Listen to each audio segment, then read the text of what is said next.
The concubine's gambit, the woman who would become known to the world as Cixi, was born in 1835 into a relatively minor Manchu official's family.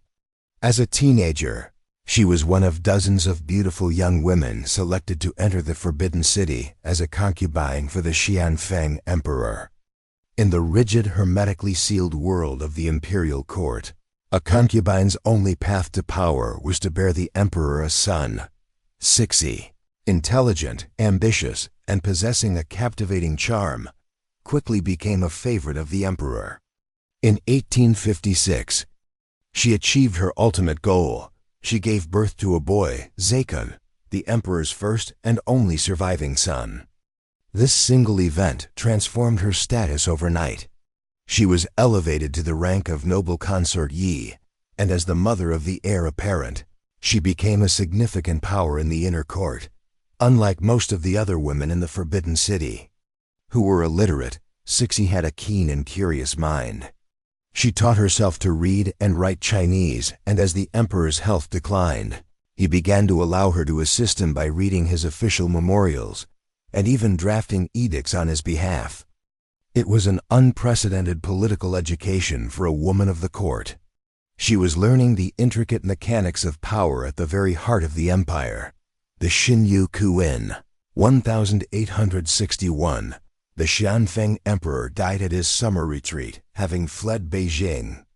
After a humiliating defeat by British and French forces in the Second Opium War, his death set the stage for a vicious power struggle. On his deathbed, he had named his 5-year-old son as his heir, but he had also appointed a council of 8 powerful, arch-conservative Manchu regents to rule in his stead, deliberately excluding the 2 most important women in the court, Cixi, the boy's mother, and the official empress consort, Xian. Cixi knew that the regents viewed her as a threat and would sideline her for good. With astonishing speed and political skill, she forged a secret alliance with the late emperor's younger brother, the capable and reform-minded Prince Gong. As the regent's procession brought the young emperor's body back to Beijing, the 2 women and Prince Gong staged a brilliant palace coup. They intercepted the procession, seized the young emperor, and armed with the imperial seal, issued an edict accusing the 8 regents of treason. The regents were arrested, executed, or forced to commit suicide. The Xinyu coup was a stunning success. Cixi and the senior Empress Xian were declared co-regent Empresses Dowager, ruling from behind the curtain for the boy emperor. Prince Gong was made Prince Regent and head of the government. At the age of 25, the once minor concubine had become the effective master of the Qing Dynasty. The Tengzi Restoration, the China that Cixi now co-ruled, was an empire in a state of near total collapse. The defeat in the Second Opium War had been deeply humiliating, and the country was being torn apart by the massive and incredibly bloody Taiping Rebellion, a quasi-Christian millenarian movement that had claimed the lives of tens of millions of people. In this moment of crisis, Cixi and Prince Gong inaugurated a period of recovery and reform that became known as the Tengzi Restoration. Cixi, in a pragmatic move, supported the appointment of a new generation of brilliant and capable Chinese, not Manchu, officials who successfully and brutally crushed the Taiping Rebellion. She supported the self-strengthening movement, a program of controlled modernization based on the principle of Chinese learning for the essence, Western learning for practical use. Under this policy, China began to cautiously adopt Western technology. Arsenals, shipyards, and modern schools were built. The government made efforts to stabilize the economy and crack down on corruption. For a time, it seemed as though the Qing Dynasty might be pulling itself back from the brink. Throughout this period, Cixi ruled from behind the curtain, a shrewd and decisive leader who, while deeply conservative in her worldview, understood the absolute necessity of adopting Western arms and technology to ensure the survival of her dynasty. The dragon's grip. As the years passed, Cixi's grip on power tightened. Her co-regent, the gentle Empress Xian, was a passive figure, leaving the real business of governing to Cixi. Her son, the Tangxi Emperor, came of age but proved to be a dissolute and disinterested ruler who died young, without an heir.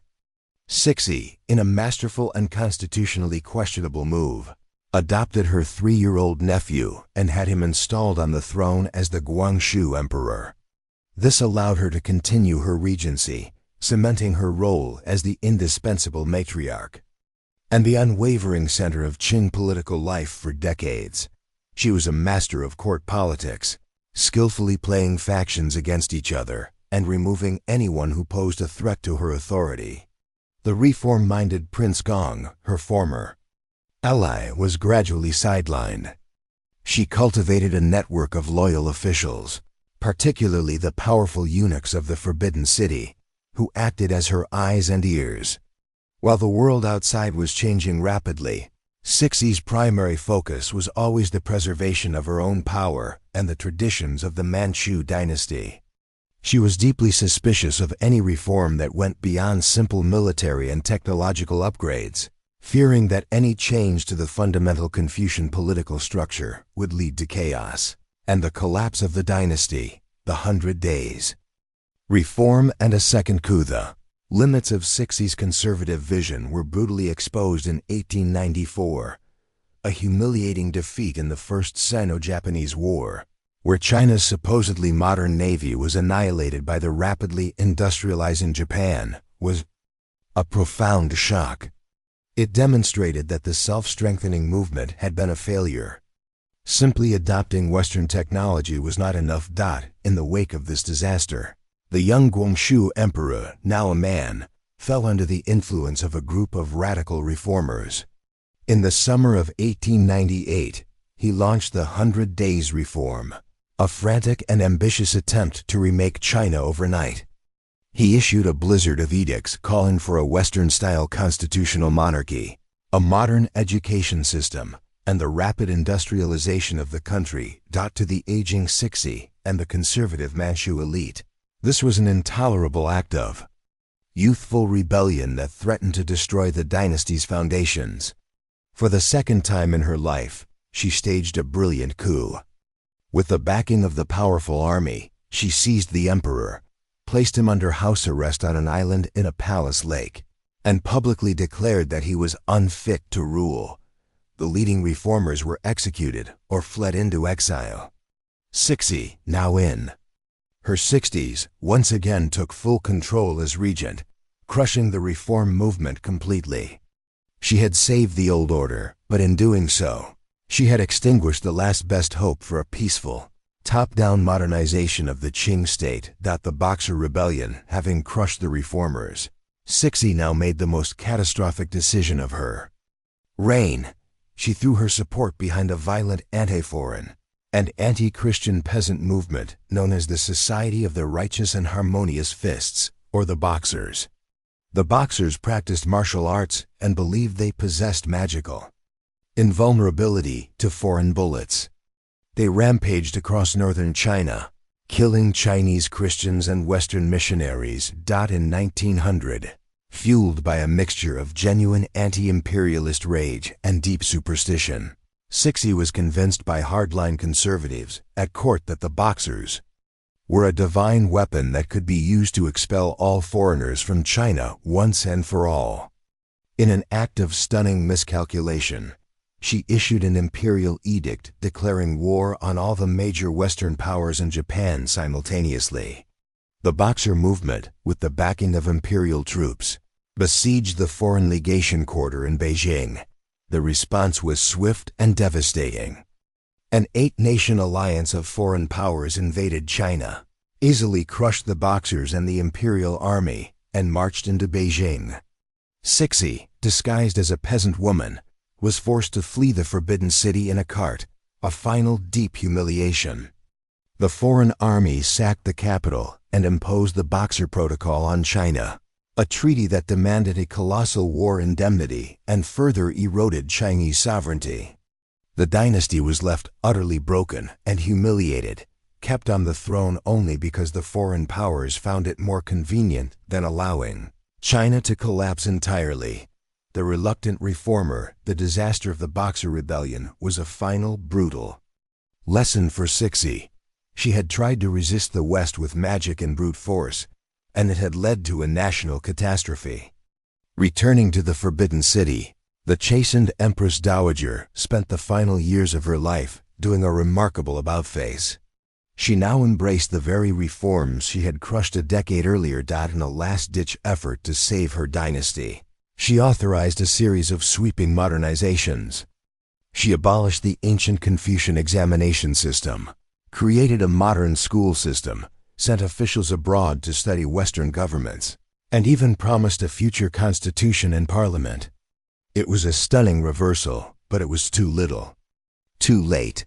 Her reforms, which might have saved the dynasty decades earlier, now only accelerated its demise by raising expectations that the slow-moving Manchu court could never meet.